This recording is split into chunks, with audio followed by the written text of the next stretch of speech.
Vamos falar aí de como é que estão as coisas aí no campo do PT.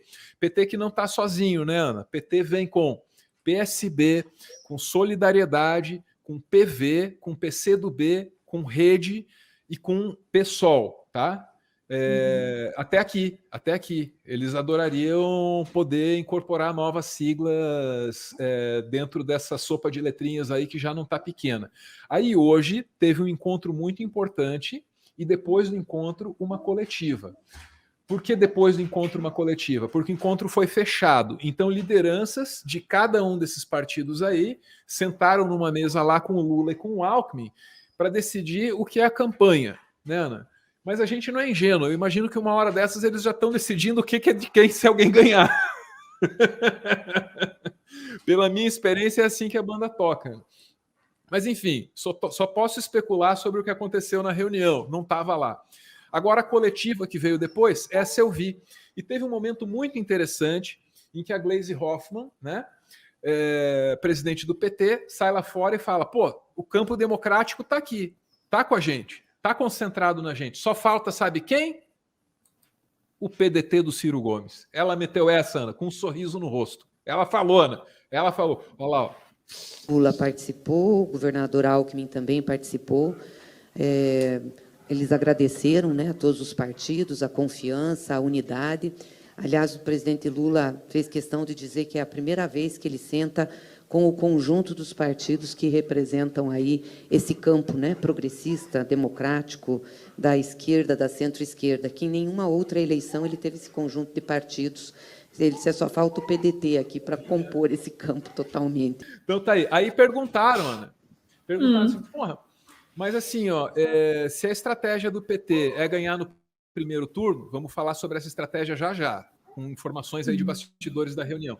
Se a estratégia é essa, não seria interessante mesmo intensificar as conversas com o PDT e fazer o Ciro desistir ou qualquer coisa assim? Porque daí o Lula ganharia no primeiro turno? Essa pergunta surgiu lá na coletiva. Os civistas aí já vão ficar bravos comigo só de eu estar falando que a pergunta surgiu na coletiva, mas não fui eu que Não é ele que está sugerindo, tá? E sabe que vocês discutiram essa questão das pesquisas de manhã e uma possibilidade com uma margem muito pequena de vitória no primeiro turno. Levando em conta essa margem muito pequena, vocês consideram que um apoio de Ciro Gomes e do PDT seria essencial justamente para essa margem de primeiro turno crescer? Obrigada. Olha, primeiro dizer que a gente tem que ter respeito com a candidatura alheia. Até andaram dizendo que o PST estava pressionando o PDT. Não é verdade. Não tem nenhuma pressão da nossa parte. Eu não tenho falado com o Lupe. Se tem alguém falando, acho que não é com o Lupe, pode ser até entre os parlamentares, mas não tem da nossa parte pressão. Acho que isso não é correto fazer. A gente respeita muito a legitimidade dos partidos de apresentarem candidaturas.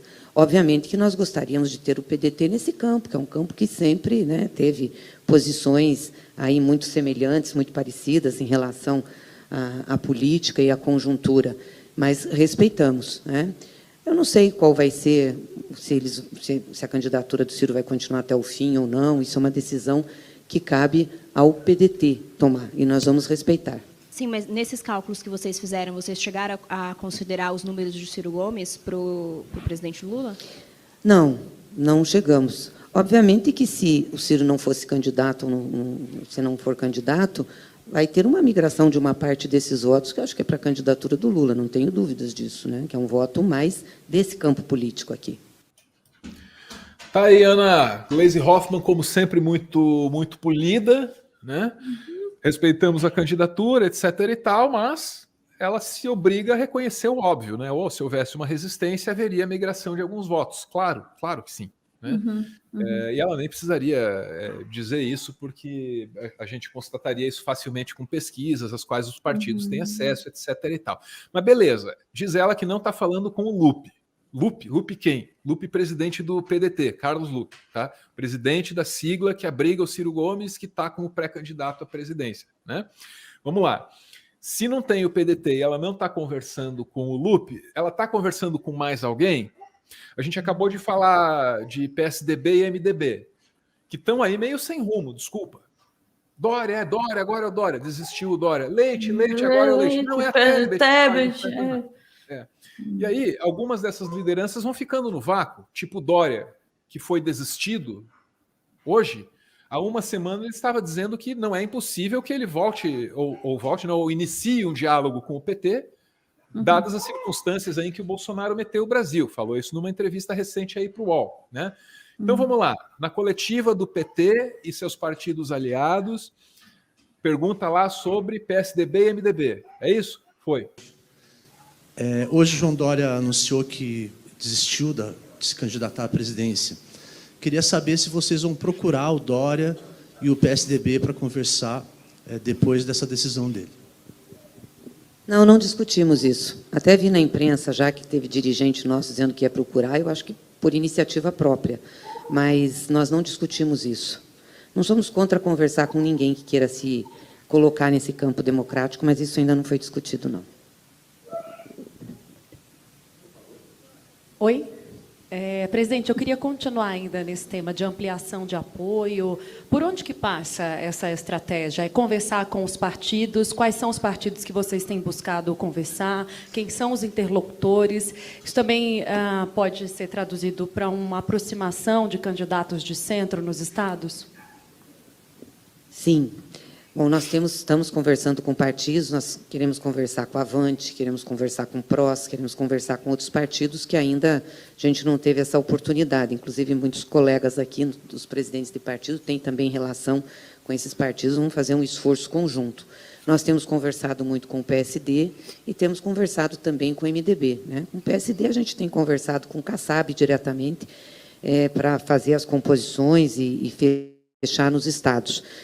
Não sei se é possível eles virem no primeiro turno, né, nacionalmente. O Kassab tem dito que tem dificuldade por conta da dinâmica do PSD nos estados, né, ter divergência, mas temos uma boa relação, né, e a gente nunca perde a esperança, né, porque se perder a esperança, se perdesse, a gente não estaria aqui, né? E MDB também a gente tem conversado. Acho que também é o mesmo problema, né? O MDB também é um partido que tem assim, é muito por estado, né, um movimento que eles fazem, mas, por exemplo, o MDB do Nordeste tem grande simpatia pela candidatura do presidente Lula. Mas eles têm uma candidata, que é a Simone Tebet. A gente também respeita, porque o MDB tem legitimidade. Então, a gente tem conversado, mas com respeito, né, esperando ver como é que eles resolvem e encaminham essa questão da candidatura da Simone. Só complementando rapidinho, já que a senhora falou do MDB, isso passa por uma conversa com o ex-presidente Michel Temer também? Não, nós estamos conversando com as lideranças do MDB, as lideranças regionais. Aí já é demais. Chegamos ainda a fazer uma conversa institucional com o Baleia Rossi, que é o presidente. Sei que o Paulinho tem conversado muito, solidariedade, né? Tem conversado muito, tem ajudado nisso, mas nós não conversamos ainda. Ana, sentiu o final ali? Estão falando com o Michel Temer e a Gleisi. Pô, a Gleisi é safa, né? Não. Estamos falando com as lideranças.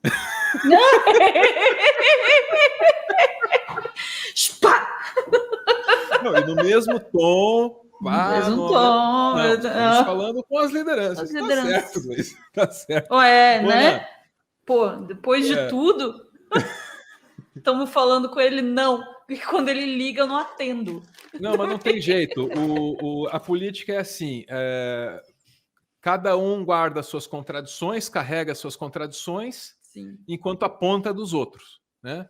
Então, sei lá, o PT vai apertar a mão da galera que se meteu no golpe mesmo, não tem a menor dúvida, isso vai acontecer. E o Ciro Gomes, por outro lado, ele tem que pedir ajuda de um pessoal que está lá para a direita, enquanto ele anda com aquele livrinho ali que, se aplicado na prática, seria a coisa mais à esquerda que o Brasil já implementou na área econômica.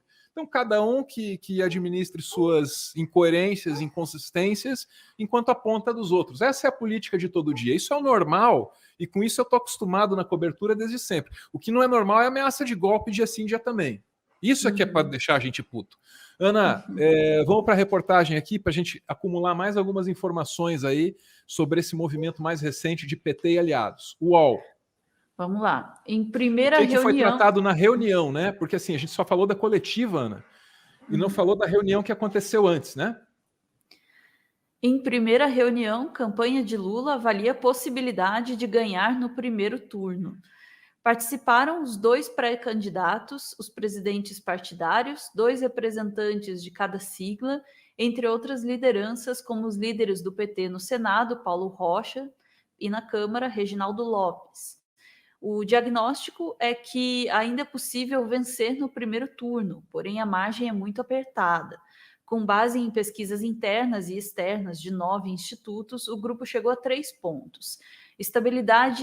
Primeiro ponto, estabilidade inédita de Lula na faixa dos 40% a 42%. Segundo ponto, consolidação dos votos em 2 candidatos, Lula e o presidente Jair Bolsonaro. Terceiro ponto, tendência de consolidação da eleição no primeiro turno. De acordo com o agregador de pesquisas UOL, a diferença atual entre os dois é de 12 pontos percentuais. Maneiro aí a ideia de um agregador de pesquisas, hein? No mais, Ana, Nossa. sim, se a reunião só tratou disso, que reunião inútil, né? Só que a gente sabe que não é. A gente sabe que não é isso. Essa é a parte que nos é permitido saber. Essa é a parte que nos é permitido saber. E muito bem, que tenham suas estratégias, que trabalhem em sigilo, a vida é assim mesmo, a estratégia tem que ser desenhada ali no silêncio, etc. e tal.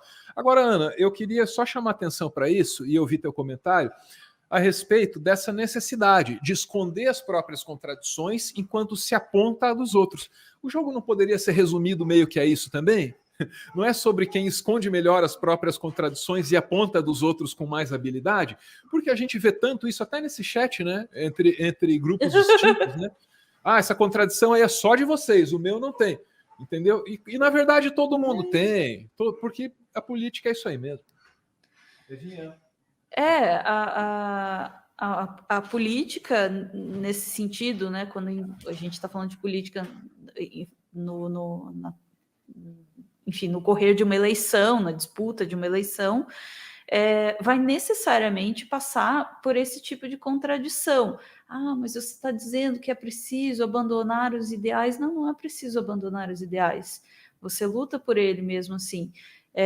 Mas a forma como as eleições acontecem no nosso sistema, pelo menos, requer que você faça algumas alianças. E na prática também, governar precisa, né, para se sustentar um governo que não esteja coalhado de instabilidades, que esteja sujeito a golpe, né, você precisa tecer algumas alianças, precisa ter jogo de cintura, precisa saber fazer concessões e ter firmeza para mesmo assim levar adiante tudo que você puder levar, né, da sua proposta e daquilo que é o teu ideal.